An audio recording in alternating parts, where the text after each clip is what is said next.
everybody, welcome to episode 6 of the Pirate Carpenter Show. I just want to first off give a shout out to birthday boy Max, my very favorite son and editor and director and associate producer. And unlike a lot of these do-it-yourself shows that have sponsors and advertisers and grants from the Charles Koch Foundation and whatnot, we don't have any of those things, which means we had to move into the project house because we couldn't afford not to live in the project house. So unfortunately this happened while Max was finishing up the school year and taking his finals, and there was a ton of work to do, so I didn't really have a lot of time either. So what I did was I basically pointed a camera at what I was doing and I did it. And so we have a lot of GoPro footage basically of me doing things to the house, and that's what we've commentated on. And please enjoy. And if you happen to be from the Charles Koch Foundation, a grant wouldn't hurt. You know, we could be fancy. Just saying. Oh, are we going?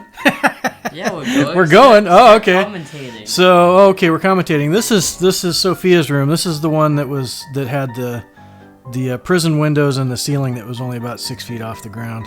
So, you're going to watch me in normal time hanging the sheetrock. I've been warned that my caffeine levels are dangerously high.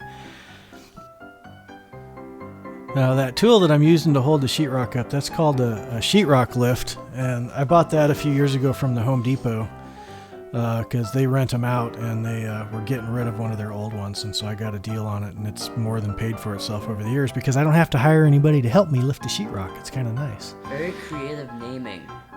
Sheetrock lift? Yeah, I like that. And then the screw gun that I'm using is kind of cool too. It's like a machine gun. It feeds a clip full of screws through, so it lets me run a lot of screws in a hurry. And it sets them really well too. It gets them exactly the right depth. And this is just me fussing. Now, fun fact, here the way I cut the windows basically is I cut them in place so I don't have to think about it or measure. Fun fact, every time I leave the screen, or it looks like I'm just going to get new sheetrock, I'm actually going to have a little cry. Oh, hey, there I am fixing the holes that I made in the vapor barrier from swinging the sheetrock around to put the ceiling in there. The room looks a lot bigger than it is because of the fisheye from the GoPro, which I felt like I could barely swing a sheet of sheetrock around in there. It's so small, and you can see the fisheye making that wall awfully crooked. It's kind of like the inside of a globe.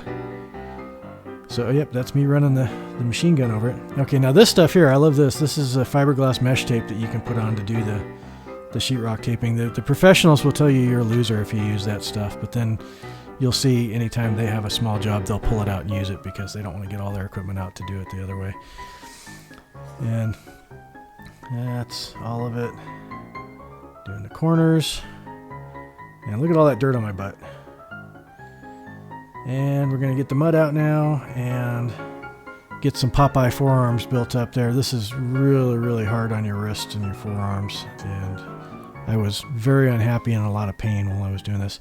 And kids, don't stand on the bucket. Get a ladder. It's not safe. It's only safe for knuckleheads like me.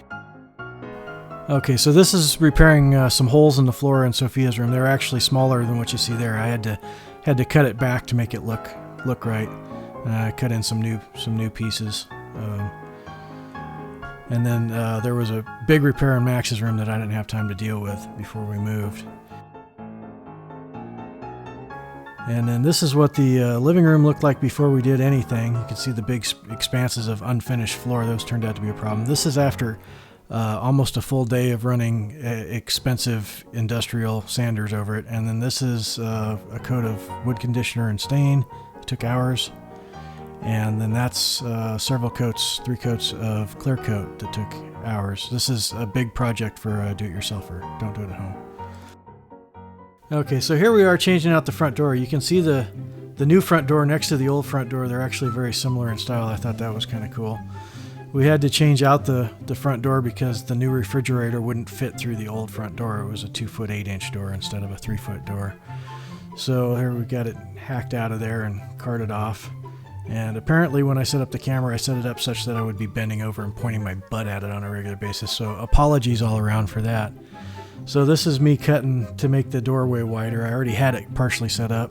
Took me 4 batteries with my cordless Sawzall to get all the way through that there. So there we had it wide enough. And then I spent a little bit of time here getting the... Oh, there went the dog. There went Beth. Spent a little bit of time getting the threshold level because the house is still out of level. So I suspect that I will eventually have to, when I level up the house, I'll have to probably pull the door and reset it to match a level house instead of a crooked house. This is me putting... There's my butt again. This is me putting a shim in to make the threshold level for the door to sit on. And then tidying up, put the new door in there, take it out, shave on it a little bit, and put it back in, make it all nice and level so it doesn't match the house at all. Okay, so here I'm setting up the doors so that I can, I'm propping them up so I can paint all of the edges at once without having to move them around. And we're gonna watch paint dry, so that's entertainment.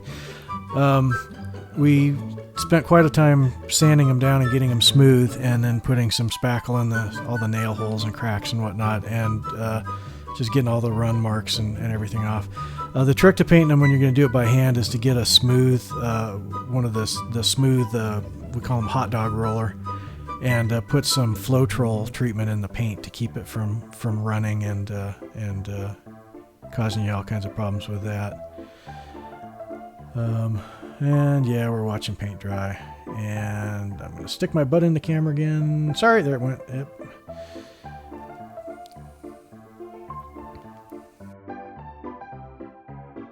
So instead of trying to fix all the hardware and get it all matching replacement parts for the knobs and the faceplates and everything, it was cheaper just to buy replicas at the Home Depot. I think they were $30 a piece.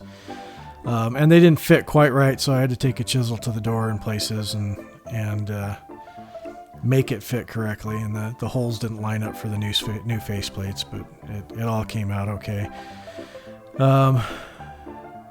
A lot of fussing, but still it was, much easier than it would have been probably even more work to get new parts and make everything work. And then, of course, the striker was all different, so I had to whittle on that, and this particular one gave me more fits than any of the rest of them. I spent more time chiseling here than I did on any of the others in there. So lots of chiseling. And more chiseling. So today I thought I would, for a change, instead of going to work on somebody else's house and being paid money, I thought I would spend money working on the project house because my family would like the toilets to flush. So today we're gonna deal with that up there, which I think it vents straight down. And I think the stack at the bottom, where all of the other pipes feed into, I think is corroded down to small, and it's finally plugged up and isn't letting anything through. So the only thing I can think to do is to run a big snake down that vent pipe and try to bogger a new hole in there to buy me some time until I have to replumb underneath. So if that doesn't work, we're going to be camping for a while. Wish me luck. Yeah, we thought we'd show a little flashback to episode 3 of me trying to get the stupid snake down the toilet hole, and because of that, the kind of maze that's going under there, wasn't able to get the snake through there. So this is why I'm going up on the roof and running the snake down the stack. And it turns out this worked out really well. I got the biggest snake that I could physically carry up onto the roof, and it's a hand crank snake.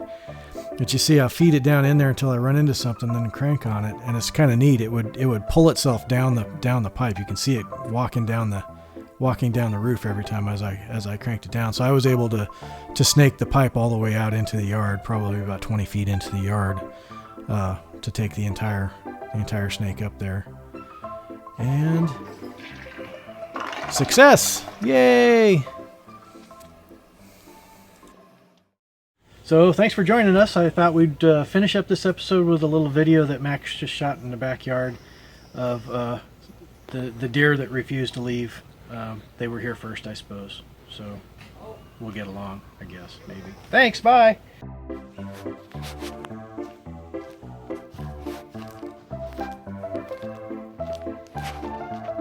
Oh. Can still see you, dinner.